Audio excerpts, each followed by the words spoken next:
Hello दोस्त, आप देख रहे हैं क्लियर बीपीएससी चैनल और हम आपके साथ आज बात करेंगे करंट अफेयर के अक्टूबर 2022 के राष्ट्रीय और अंतर्राष्ट्रीय सीरीज के करंट अफेयर के पार्ट 3 पे। और यह अंतिम पार्ट है। आपको पता होना चाहिए कि 2 दिन से हम पार्ट 2 पर चर्चा कर रहे थे। आप नए आए हैं तो इस वीडियो को शेयर करते हुए चैनल को सब्सक्राइब कर लीजिए ताकि आपको बीपीएससी की तैयारी से संबंधित जो भी कंटेंट लेकर के आए हम आपको वो समय समय पर मिलता रहे। टेलीग्राम चैनल को ज्वाइन कर लीजिए ताकि आपको डेली करंट अफेयर के साथ साथ न्यूज़पेपर हिंदी और इंग्लिश में, साथ में एडिटोरियल भी हिंदी में मिलेगा, जो आपके मुख्य परीक्षा के लिहाज से बहुत इंपॉर्टेंट है। साथ में पीटी में भी आपको बहुत ही हेल्पफुल होगा। फेसबुक और इंस्टाग्राम पेज को लाइक और फॉलो कर सकते हैं। अगर आप हमारे इस करंट अफेयर सीरीज का पीडीएफ पाना चाहते हैं तो आपके पास एक उपाय है कि आप टेलीग्राम या व्हाट्सएप पे हम पर संपर्क कर सकते हैं। संपर्क नंबर ये है कि 8757463383। इस नंबर पे आप अगर संपर्क करेंगे तो हम आपको पर्सनली पीडीएफ भेजते हैं। टेलीग्राम और व्हाट्सएप पे इसके लिए संपर्क करना पड़ेगा। आपको पता होना चाहिए कि अगर आप हमारे करंट अफेयर सीरीज से जुड़ते हैं तो आपके बीपीएससी या बिहार के कोई भी प्रारंभिक परीक्षा में 90 to 95% करंट अफेयर का क्वेश्चन हमारे वीडियो करंट अफेयर सीरीज से आता है। इसका हम 2 बार एग्जाम्पल और लाइव प्रूफ के साथ दे चुके हैं। एक बीपीएससी के असिस्टेंट ऑडिट ऑफिसर में जो 20 अगस्त को एग्जाम हुआ था, दूसरा है 67th बीपीएससी उसके एग्जाम में। अगर इसका लाइव प्रूफ वाला वीडियो अगर नहीं देखें तो जाकर के आप देख सकते हैं। तो चलते हैं हम लोग करंट अफेयर अक्टूबर 2022 के राष्ट्रीय अंतर्राष्ट्रीय पार्ट 3 पे और देखते हैं कि कौन कौन से महत्वपूर्ण खबर बनाए जा सकते हैं। अगला है कि फीफा के पुरुषों के 22वें फुटबॉल विश्व कप का आयोजन कहाँ पे किया जा रहा है? कतर में किया जा रहा है। 20 नवंबर से 18 दिसंबर 2022 के बीच किया जाएगा। 18 दिसंबर को फाइनल होगा और इसी दिन कतर का राष्ट्रीय दिवस भी है, तो इसलिए उस दिन फाइनल का भी रखा गया है। तो इसको याद रखेंगे, फीफा का 22वें फुटबॉल विश्व कप का। तो इसको आप लोग याद रखेंगे, ये बहुत ही इंपॉर्टेंट होने वाला है फुटबॉल, क्योंकि ये एशिया में हो रहा है तो इससे क्वेश्चन बनना लाजमी है। अगला है कि इस फुटबॉल विश्व कप का, फीफा फुटबॉल विश्व कप का शुभंकर क्या होगा? मस्कट जो किसी को कहते हैं, उसका नाम रखा गया है लाइबा। लाइबा क्या है? लाइबा अरबी भाषा में एक विशेष क्षमता वाला खिलाड़ी होता है, लाइबा का मतलब। तो लाइबा इसका मस्कट है, शुभंकर है। इस बार 32 टीम भागे लगी और यह 32 टीमों वाला यह अंतिम फुटबॉल विश्व कप होगा, क्योंकि जब 2026 में 23वें फीफा विश्व कप होगा उसमें 48 टीमें भाग लेगी, जिसका आयोजन अमेरिका, मैक्सिको और कनाडा में होने का प्रस्तावित है। तो आप लोग याद रखेंगे फीफा के 22वें विश्व फुटबॉल कप का। अगला न्यूज़ देखते हैं कि राष्ट्रमंडल खेलों की अध्यक्षता, राष्ट्रमंडल खेल के जो अध्यक्ष हैं डेम लुइस मार्टिन ने कहा कि 23वां राष्ट्रमंडल खेल का आयोजन 17 से 29 मार्च 2026 के बीच ऑस्ट्रेलिया के विक्टोरिया शहर में किया जाएगा। अब 23वां जो राष्ट्रमंडल खेल में शूटिंग को निकाल दिया गया है, शूटिंग उसमें शामिल नहीं होगा, शूटिंग का प्रतियोगिता नहीं लिया जाएगा। और साथ ही कुश्ती तथा तीरंदाजी खेल को शामिल किया गया है। इस बार कुश्ती और तीरंदाजी खेल शामिल नहीं था, अगले बार से राष्ट्रमंडल खेल में कुश्ती और तीरंदाजी खेल को शामिल किया जाएगा। 22वां राष्ट्रीय खेल का जो आयोजन कहाँ पे किया गया है? इंग्लैंड के बर्मिंघम शहर में किया गया है हाल ही में। आप लोग को पता होना चाहिए, जिसमें भारत ने 6 स्वर्ण पदक, 1 रजत पदक, 5 कांस्य पदक सहित कुल 12 पदक जीत करके आया है। तो याद रखेंगे 22वें और 23वें राष्ट्रमंडल खेल के आयोजन और उसके संबंधित सभी बातों को। अगला न्यूज देखते हैं कि 36वें राष्ट्रीय खेल का सफल आयोजन गुजरात में किया गया। गुजरात के 6 शहर सूरत, अहमदाबाद, गांधीनगर, वडोदरा, राजकोट और भावनगर में 29 सितंबर से 12 अक्टूबर 2022 के बीच किया गया है। ठीक है, इसका उद्घाटन प्रधानमंत्री नरेंद्र मोदी ने किया था और समापन समारोह उपराष्ट्रपति जगदीप धनखड़ साहब है, उन्होंने किया था। इस खेल का शुभंकर जो है स्वाज को रखा गया था। स्वाज एक एशियाई शेर का नाम है, तो स्वाज था इस खेल का शुभंकर। और इस खेल का जो गीत था उसका बोल था जुड़ेगा इंडिया, जुड़ेगा इंडिया। तो याद रखेंगे इस सभी बातों को। आगे देखते हैं कि आगे क्या है कि 36वें राष्ट्रीय खेल में कुल 36 खेलों का आयोजन किया गया था। तो याद रखेंगे 36 में है और 36 खेलों का है। 7 वर्ष 2015 के बाद 7 वर्ष के बाद यह राष्ट्रीय खेल का आयोजन किया जा रहा है। तो याद रखेंगे इसको। खेल में सर्वाधिक 61 स्वर्ण पदक, 30 रजत पदक और 32 कांस्य पदक के साथ कुल 128 पदक के साथ सेना की टीम, सेना का जो टोली था वो पदक तालिका में प्रथम स्थान पर था। वहीं 39 स्वर्ण, 38 रजत और 63 कांस्य पदक के साथ कुल 140 पदक के साथ महाराष्ट्र पदक तालिका में दूसरा स्थान था, लेकिन राज्यों में प्रथम स्थान पर रहा था। क्योंकि सेना तो कोई राज्य नहीं है, इसलिए महाराष्ट्र राज्यों में प्रथम स्थान पर था, लेकिन पदक तालिका में दूसरे स्थान पर था। तो याद रखेंगे इस सभी को। अगला न्यूज है कि समापन समारोह में उपराष्ट्रपति ने विजेता जो सेना टीम था उसको राजा इंद्र सिंह ट्रॉफी दिया और यह ट्रॉफी लगातार चौथी बार जीता है सेना का टीम ने। और सर्वश्रेष्ठ राज्य की जो पुरस्कार का नाम है भारतीय ओलंपिक संघ ट्रॉफी। इसको यह ट्रॉफी महाराष्ट्र को दिया गया है, तो याद रखेंगे भारतीय ओलंपिक संघ ट्रॉफी के बारे में। अगला न्यूज है कि सर्वश्रेष्ठ पुरुष खिलाड़ी एक तैराक है जिसका नाम है साजन प्रकाश, केरल से आते हैं। उन्होंने 5 स्वर्ण पदक, 2 रजत पदक और 1 कांस्य पदक, कुल 8 पदक जीता है। और वहीं सर्वश्रेष्ठ महिला खिलाड़ी की बात करें तो हासिका रामचंद्र कर्नाटक के हैं। उन्होंने 6 स्वर्ण पदक और 1 कांस्य पदक के साथ 7 पदक जीती हैं, तो याद रखेंगे। बिहार इस प्रतियोगिता में 2 कांस्य पदक जीता है। दोनों का कांस्य पदक की चर्चा हम बिहार स्पेशल करंट अफेयर में किए हैं। 5 राज्य और केंद्र शासित प्रदेश को कोई भी पदक नहीं जीत पाया है। 37वां राष्ट्रीय खेल का आयोजन गोवा में प्रस्तावित है, याद रखेंगे। गोवा के बारे में पूछ सकता है क्वेश्चन, अगले राष्ट्रमंडल खेल का आयोजन 37वें का आयोजन कहाँ पे किया जाएगा। 64 में है कि अगला न्यूज है कि प्रमुख सैन्य अभ्यास क्या था, तो 7वां इब्सा मार नौसेना अभ्यास किसके बीच किया गया है, भारत, ब्राजील और दक्षिण अफ्रीका के बीच किया गया है। दक्षिण अफ्रीका में इसका आयोजन हुआ था। तो इब्सा मार 7वां संस्करण किसके बीच हुआ है, भारत, ब्राजील और दक्षिण अफ्रीका के बीच। IMT ट्रिलिट दार ए सलाम जो युद्धाभ्यास है उसके किसके बीच हुआ है, भारत, मोजाम्बिक और तंजानिया के बीच हुआ है। नौसेना अभ्यास है और तंजानिया के तट पर इसको आयोजित किया गया था, तो याद रखेंगे दार ए सलाम या IMT ट्रिलिट। अगला न्यूज है कि 38वें सिम्बेक्स नौसेना अभ्यास किसके बीच किया जाता है, भारत और सिंगापुर के बीच। विशाखापट्टनम में इसका आयोजन किया गया। तो सिम्बेक्स सिंगापुर और इंडिया मैरीटाइम एक्सरसाइज होता है। अगला न्यूज की तरफ चलते हैं कि प्रधानमंत्री नरेंद्र मोदी ने गुजरात के बनासकांठा जिले में डीसा नामक स्थान पर 100 करोड़ की लागत से वायुसेना का नया एयरबेस बनाने की आधारशिला की। यह एयरबेस जो बनेगा वो पाकिस्तान की सीमा से 130 किलोमीटर की दूरी पर होगा। ये VVI न्यूज है, इससे पूछने की संभावना पूर्ण बनेगी। अगले न्यूज की बात करें तो मध्य प्रदेश के इंदौर शहर में 17वां प्रवासी भारतीय दिवस समारोह का आयोजन किया जाएगा। कब से कब तक, 8 जनवरी से लेकर के 10 जनवरी 2023 के बीच। महात्मा गांधी जब स्वदेश लौटे थे उन्हीं की याद में यह स्वदेशी प्रवासी भारतीय दिवस मनाया जाता है। याद रखेंगे 17वां प्रवासी भारतीय दिवस मध्य प्रदेश के इंदौर शहर में मनाने का प्रस्तावित है जनवरी 2023 में। मलेशिया के कुलालमपुर शहर में विश्व बिल्डर्स चैंपियनशिप 2022 का आयोजन हुआ। पुरुष का खिताब भारत के बिल्डर्स पंकज अडवाणी ने भारत के ही सौरभ कोठारी को हराकर के 25वां खिताब जीता है। पंकज अडवाणी बिल्डर्स खेल के खिलाड़ी हैं, याद रखेंगे। अगले न्यूज की तरफ चलते हैं। अगला न्यूज है कि भारतीय communist party of India CPI के महासचिव D राजा को चुना गया है। उसके लगातार दूसरे कार्यकाल के लिए उनको अध्यक्ष महासचिव के पद पर चुना गया है, D राजा को CPI के।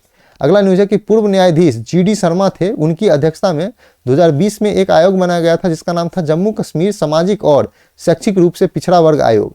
इसकी संतुष्टि के आधार पर जम्मू कश्मीर के 15 नए वर्गों को सामाजिक जाति सूची में शामिल कर लिया गया है और इस जाति को सामाजिक जाति सूची जो है इसमें शामिल लोगों को स्थानीय तौर पर 4% का आरक्षण दिया गया है। तो याद रखेंगे GD शर्मा के बारे में, जो पूर्व न्यायाधीश के जो अध्यक्षता में जो समिति बनाई गई थी। अगला न्यूज है कि इंटरपोल महासभा की 90वीं बैठक 18 से 21 अक्टूबर 2022 को भारत के नई दिल्ली में आयोजित किया गया। भारत में यह 25 वर्ष के बाद, इंटरपोल की 25 वर्ष के बाद 1997 की बैठक के बाद यह 2022 में बैठक होने जा रहा है। तो हुआ है खास करके, तो यह इंपॉर्टेंट होने वाला है। इंटरपोल याद रखेंगे, इंटरपोल के बारे में सभी चीज हम इसका वीडियो कर चुके हैं, फिर से भी हम कर लेंगे। अगला न्यूज है कि संघाई सहयोग संगठन SCO का 2023 का शिखर सम्मेलन की अध्यक्षता किसके पास है, भारत के पास है। 2022 के शिखर सम्मेलन उज्बेकिस्तान के शहर समरकंद में आयोजित किया गया था। भारत सितंबर 2022 से लेकर के सितंबर 2023 के संघाई सहयोग संगठन का अध्यक्ष बना है। तो याद रखेंगे संघाई सहयोग संगठन 100% गारंटी है, इससे क्वेश्चन बनेगा। पीटी के साथ साथ मेंस में भी बनेगा इसका क्वेश्चन। 67वीं का मेंस होने दीजिए, इसमें दिख जाएगा आपको ये क्वेश्चन। अगला न्यूज है कि संयुक्त अरब अमीरात, यूनाइटेड अरब अमीरात के दुबई में 16 देवी देवताओं के भव्य मंदिर और विशाल हिंदू मंदिर का दशहरा के मौके पर 4 अक्टूबर 2022 को भक्तों के लिए खोल दिया गया। तो UAE में 16 देवी देवताओं का विशाल एक भव्य मंदिर का निर्माण कराया गया है। अगला न्यूज की तरफ चलते हैं कि सनमुधा कला विज्ञान प्रौद्योगिकी और अनुसंधान अकादमी शस्त्र द्वारा गणित के क्षेत्र का रामानुजन पुरस्कार 2022 अमेरिका के गणितज्ञ यूनकिंग टैंग को दिया जाएगा। 32 वर्ष की आयु तक दिया जाने वाला यह पुरस्कार $10,000 की राशि मिलती है। यूनकिंग टैंग जो थे अमेरिका के फ्लोरिडा विश्वविद्यालय के प्रोफेसर हैं, याद रखेंगे। अगला न्यूज की तरफ चलते हैं। अगला न्यूज है कि G20 देशों के संसदीय अध्यक्षों का 8वां सम्मेलन कहां पर आयोजित किया गया? इंडोनेशिया के जकार्ता में, क्योंकि इस साल इंडोनेशिया ही इसके अध्यक्ष थे, इसलिए इंडोनेशिया बाली में G20 का जो है शिखर सम्मेलन की आयोजित किया गया है और 8वें सम्मेलन संसदीय अध्यक्षों का जो जकार्ता में किया गया था। अगला न्यूज है कि 5वां दक्षिण एशियाई जियो साइंस कॉन्फ्रेंस प्रदर्शनी जियो इंडिया के आयोजन भारत में किया गया है, तो याद रखेंगे 5वां दक्षिण एशिया जियो साइंस कॉन्फ्रेंस प्रदर्शनी। अगला न्यूज है कि ईरान में रहने वाला दुनिया का सबसे गंदे आदमी का निधन हो गया है। यह करीब करीब 55 से 60 वर्षों तक स्नान नहीं किया था, मतलब नहा नहीं पाया था पानी से। अगला न्यूज है कि अमेरिकी अरबपति एलन मस्क हैं, उन्होंने माइक्रो ब्लॉगिंग साइट, ट्विटर का नाम सुने ही होंगे, उसका माइक्रो ब्लॉगिंग साइट है ट्विटर, वहाँ का उसको खरीद लिया है कितने में? $44 अरब में एलन मस्क, स्पेस एक्स के मालिक, तो याद रखेंगे एलन मस्क के बारे में। अगला न्यूज है कि वाणिज्य एवं उद्योग मंत्री 13 अक्टूबर 2022 को logistics is across different states 2022 LEADS सर्वेक्षण रिपोर्ट जारी किया गया है और लीड्स में सभी 28 राज्य और 8 केंद्रशासित प्रदेश को लॉजिस्टिक बुनियादी ढांचा सेवाओं पर मानव संसाधन के आकलन के लिए एक स्वदेशी डाटा संचालित सूचकांक तैयार किया गया वाणिज्य एवं उद्योग मंत्री के द्वारा, तो याद रखेंगे लीड्स के बारे में पूछ सकता है, 100% चांस है कि इससे पूछना चाहिए। अगला न्यूज है कि देशद्रोह कानून UAPA ट्रिब्यूनल के पीठासीन अधिकारी किसको बनाया गया? दिनेश कुमार को, याद रखेंगे।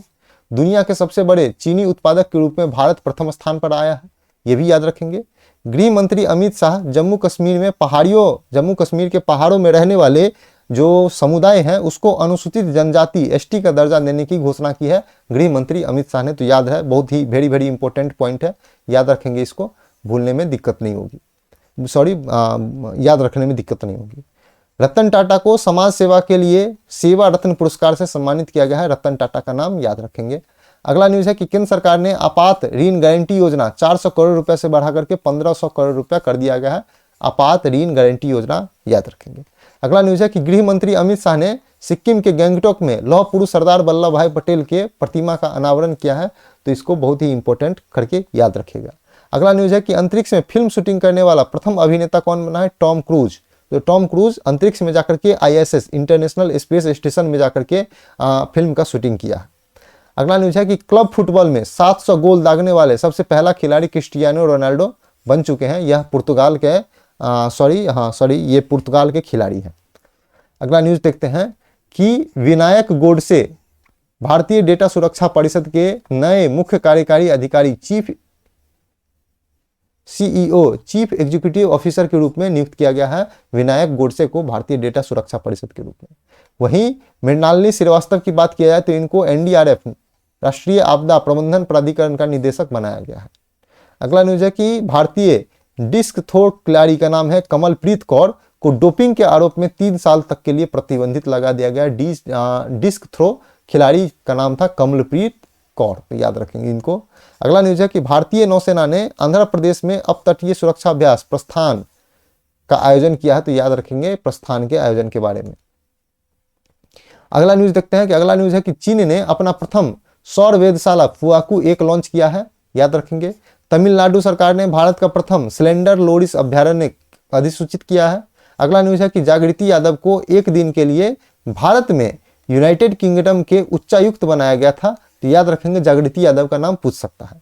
अगला न्यूज है कि सरकार ने कृष्णा नदी पर भारत का प्रथम सस्पेंशन ब्रिज बनाने की मंजूरी दे दी है। सरकार ने कृष्णा नदी पर सस्पेंशन ब्रिज बनाया जाएगा, तो यह भारत का पहला सस्पेंशन ब्रिज होगा। अगला न्यूज देखते हैं कि तेलंगाना के हैदराबाद शहर को वर्ल्ड ग्रीन सिटी अवार्ड 2022 से सम्मानित किया गया है, ये याद रखेंगे।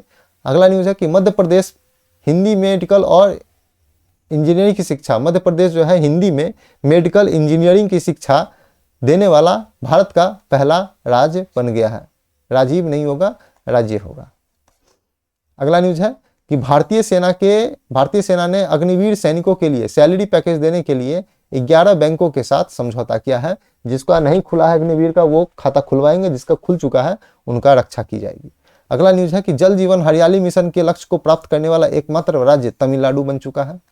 अगला न्यूज है कि भारत के पूर्व राष्ट्रपति डॉक्टर APJ अब्दुल कलाम को 2022 का प्रतिष्ठित अनुव्रत पुरस्कार प्रदान करने की घोषणा की गई है।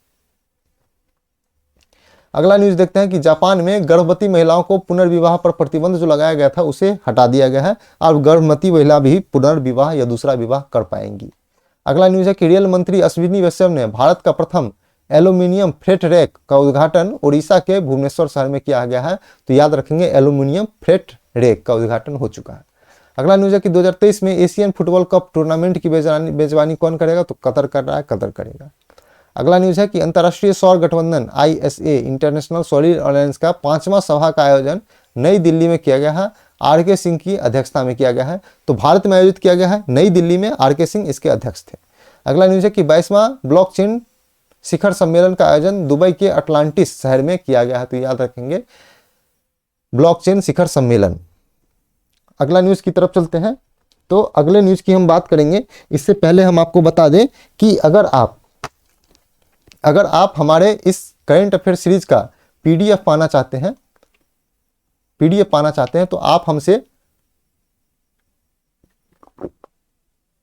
संपर्क कर सकते हैं टेलीग्राम पे या व्हाट्सएप पे। इसके लिए संपर्क नंबर है 8757463383। इस नंबर पे आप टेलीग्राम या व्हाट्सएप पे संपर्क कीजिएगा, आपको PDF पर्सनली रूप में भेजा जाएगा। चलते हैं अगले न्यूज के बाद। तो अगले न्यूज है कि विश्व में मछली के उत्पादन में शीर्ष स्थान किसका है? चीन का, और भारत तीसरे स्थान पर है मछली के उत्पादन में। T20 क्रिकेट विश्व कप में डेब्यू करने वाले सबसे युवा खिलाड़ी कौन है? अयान खान बने हैं। यह भारत के ही हैं, अयान खान साहब। अगला न्यूज है कि संयुक्त राष्ट्र संघ की एक रिपोर्ट के अनुसार विश्व में सबसे ज्यादा गरीब किस देश में है? तो भारत में है। ये यूनाइटेड नेशन का एक रिपोर्ट कहता है। अगला न्यूज बताता है कि गुजरात के गांधीनगर शहर में डिफेंस एक्सपो, डिफेंस प्रदर्शनी जिसको कहते हैं, का 12वां संस्करण आयोजित किया गया था गुजरात के गांधीनगर शहर में डिफेंस एक्सपो का 12वां संस्करण। अगले न्यूज की तरफ चलते हैं। तो अगला न्यूज है कि एशिया के सबसे बड़े कंप्रेस्ड बायोगैस प्लांट का उद्घाटन कहाँ पे किया गया है? पंजाब में किया गया है। अगर आप ये वीडियो तो देखिए ही, क्योंकि ये डिस्कशन वीडियो है, इससे आपको बहुत नॉलेज खुल जाएगा, आपको बातें समझ में आने लगेगी, और सुनने से ज्यादा बेहतर होता है कि आप ध्यान से खुद से पढ़ के सुने। तो आप इस वीडियो को चला करके पढ़ सकते हैं, सुन सकते हैं। अगर आप PDF पाना चाहते हैं तो उसका उपाय हम आपको बता दिए हैं कि आप मेरे नंबर पे व्हाट्सएप या टेलीग्राम पे मैसेज करें, आपको इसका PDF दिया जाएगा। अब जो मोबाइल नंबर है वो लास्ट में बताते हैं। अगले न्यूज की तरफ चलते हैं। अगला न्यूज है कि भारती दास नए लेखा महानियंत्रक के रूप में कार्यभार संभाला है। भारती दास ने लेखा महानियंत्रक के रूप में। वैश्विक युवा जलवायु शिखर सम्मेलन का आयोजन कहां पे किया गया है? तो बांग्लादेश में किया गया, याद रखेंगे। तमिलनाडु सरकार ने गिद्धों के संरक्षण के लिए एक पैनल का गठन किया है, याद रखेंगे। अगला न्यूज है कि 5वां खेलो इंडिया यूथ गेम्स का आयोजन मध्य प्रदेश के 8 शहरों में किया जाएगा, याद रखेंगे इसको भी। और अगला है कि गुजरात के केवड़िया जिले में प्रधानमंत्री नरेंद्र मोदी ने मिशन अलाइव मूवमेंट शुरू किया है। तो मोदी साहब ने शुरू किया है, तो इसलिए बहुत इंपॉर्टेंट है, याद रखेंगे इसको। अगले न्यूज की तरफ चलते हैं। तो इसरो है, भारतीय अंतरिक्ष अनुसंधान संगठन, इसरो ने सूर्य मिशन लॉन्च करने वाला है।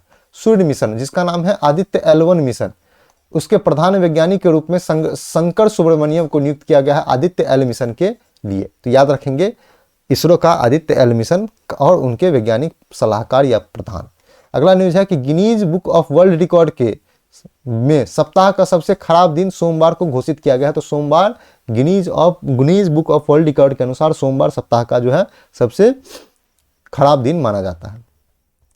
अगले न्यूज की तरफ चलते हैं कि दूरसंचार कंपनी जियो ने हाई स्पीड 5G नेटवर्क देने के लिए नोकिया कंपनी के साथ अपने साझेदारी किया है। अब यह नोकिया कंपनी के साथ मिल करके जियो पूरे देश में 5G नेटवर्क देगा। अगला न्यूज है कि UNHRC संयुक्त राष्ट्र मानवाधिकार संगठन के विशेष दूत के रूप में होने वाली प्रथम भारतीय डॉक्टर P अश्वनी बने हैं। तो उनका विशेष दूत बनाया गया है UNHRC का। अगले न्यूज की तरफ चलते हैं। तो IIT मद्रास राष्ट्रीय बौद्धिक संपदा पुरस्कार जीता है, तो याद रखेंगे IIT मद्रास को। दूसरा है भारत और अमेरिका के बीच टाइगर ट्रम्प युद्धाभ्यास आयोजित किया गया है, भारत और अमेरिका के बीच टाइगर ट्रम्प। अगला न्यूज की तरफ चलते हैं। तो श्रीलंका में राष्ट्रपति की शक्तियों को कम करने वाला संविधान संशोधन विधेयक प्रस्ताव पारित कर दिया गया है। तो याद रखेंगे श्रीलंका के राष्ट्रपति की शक्ति कम की जा रही है, जिसे गोटाबाया राजपक्षे के द्वारा ज्यादा कर दी गई थी। वहां पे प्रधानमंत्री का वैल्यू कम हो गया था PM का, और पीएम का और प्रेसिडेंट का वैल्यू बहुत ज़्यादा हो गया था, जिसे अब फिर से कम करने की कोशिश की जा रही है। तो आप लोग इसको याद रखेंगे। अगले न्यूज़ की तरफ चलते हैं कि दीपावली के अवसर पर अयोध्या में 15.76 लाख दीप जला करके अयोध्या दीपोत्सव मनाया गया, जिसे Guinness book of world record में शामिल किया गया है। तो याद रखेंगे, अयोध्या में जो दीपोत्सव हुआ था उसमें 15.76 लाख दीप जलाया गया था। अगला न्यूज़ है कि भारतीय महिला ज्योति याराजी 100 मीटर की बाधा दौड़ में 13 सेकंड पूरा करने वाले प्रथम महिला भारतीय बनी है। तो याद रखेंगे ज्योति याराजी को। अगले न्यूज़ की तरफ चलते हैं। T20 क्रिकेट विश्व कप में सबसे अधिक रन बनाने का जो रिकॉर्ड है विराट कोहली बना है। दूसरा है कि यूरोपीय संसद द्वारा पुरस्कार दिया जाता है जिसका नाम है साखारोवा पुरस्कार। इस बार यह पुरस्कार यूक्रेन के राष्ट्रपति और यूक्रेन की जनता दोनों को दिया गया है। अगला न्यूज़ है कि FATF ने म्यांमार को उच्च जोखिम वाले देशों की सूची में शामिल कर दिया गया है। तो इसलिए आपका पेमेंट वगैरह नहीं हो पा रहा होगा, तो आप लोग याद रखेंगे। जो म्यांमार का जो FATF की जो सूची है, जो उसमें जैसे अभी अभी हम लोग जो पार्ट 2 का जो करंट अफेयर पढ़े थे उसमें बताए थे कि पाकिस्तान को ग्रे सूची से बाहर निकाल दिया गया है, तो म्यांमार को जोखिम वाले सूची में डाल दिया गया है। अगला न्यूज़ है कि नीदरलैंड चीन को पछाड़ कर भारत का तीसरा सबसे बड़ा निर्यात बाजार बन गया है। कौन? नीदरलैंड। तो याद रखेंगे। अगला न्यूज़ है कि जलवायु परिवर्तन पर अंतर्राष्ट्रीय सम्मेलन का आयोजन जम्मू कश्मीर में किया गया है। तो याद रखेंगे जम्मू कश्मीर का नाम अंतर्राष्ट्रीय सम्मेलन किया गया है जलवायु परिवर्तन पर। और अगला न्यूज़ है कि बंगाल की खाड़ी में एक चक्रवाती तूफान आया था जिसका नाम है सितरंग। उनका नामकरण जो है, इस चक्रवाती तूफान का नाम सितरंग किसके द्वारा रखा गया था? तो थाईलैंड के द्वारा रखा गया था। अलग अलग देश अलग अलग नाम क्यों रखता है इसके बारे में हम लोग ज्योग्राफी में डिटेल्स में पढ़ेंगे। अभी तक के लिए आप लोग इतना जानिए कि चक्रवाती तूफान जो बंगाल की खाड़ी में आया था उसका नाम था सितरंग, थाईलैंड के द्वारा रखा गया था। अगला न्यूज़ है कि इंडियन बैंक्स एसोसिएशन के अध्यक्ष किसको बनाया गया है? तो AK गोयल साहब को बनाया गया है। और नेत्रहीनों के लिए T20 विश्व कप का ब्रांड एम्बेसडर किसको बनाया गया है? तो युवराज सिंह को बनाया गया है। और आज का अंतिम देखते हैं कि जल जीवन मिशन के तहत 100% घरेलू नल कनेक्शन वाला प्रथम राज्य कौन बना है? तो गुजरात बना है। तो गुजरात जल जीवन मिशन के तहत घरेलू नल कनेक्शन देने की घोषणा किया है। तो आप लोग करंट अफेयर का यह क्लियर BPSC का करंट अफेयर देख रहे थे। वीडियो को शेयर करते हुए चैनल को सब्सक्राइब कर लीजिए। इसका PDF पाना चाहते हैं तो आपको हमसे संपर्क करना पड़ेगा टेलीग्राम पे या व्हाट्सएप पे। इस कॉन्टैक्ट नंबर पे आप हमको मैसेज कर दें, इसका PDF भेजा जाता है। अगर आप हमारे करंट अफेयर सीरीज ज्वाइन करते हैं तो हम दावा करते हैं कि 90 से 95% का करंट अफेयर क्वेश्चन हमारे ही करंट अफेयर सीरीज से आएगा, जिसका हम 2 बार प्रूफ दे चुके हैं। आप लोग जाकर के देख सकते हैं, AA का और 67th BPSC का। आप लोग से आग्रह है कि आप वो वाले वीडियो जाकर के देखिए, आपको समझ में आ जाएगा कि करंट अफेयर कितना इंपॉर्टेंट होने वाला है। तो आज के लिए इतना ही था। आप लोग पढ़ते रहिए, रिविजन करते रहिए। Thank you so much.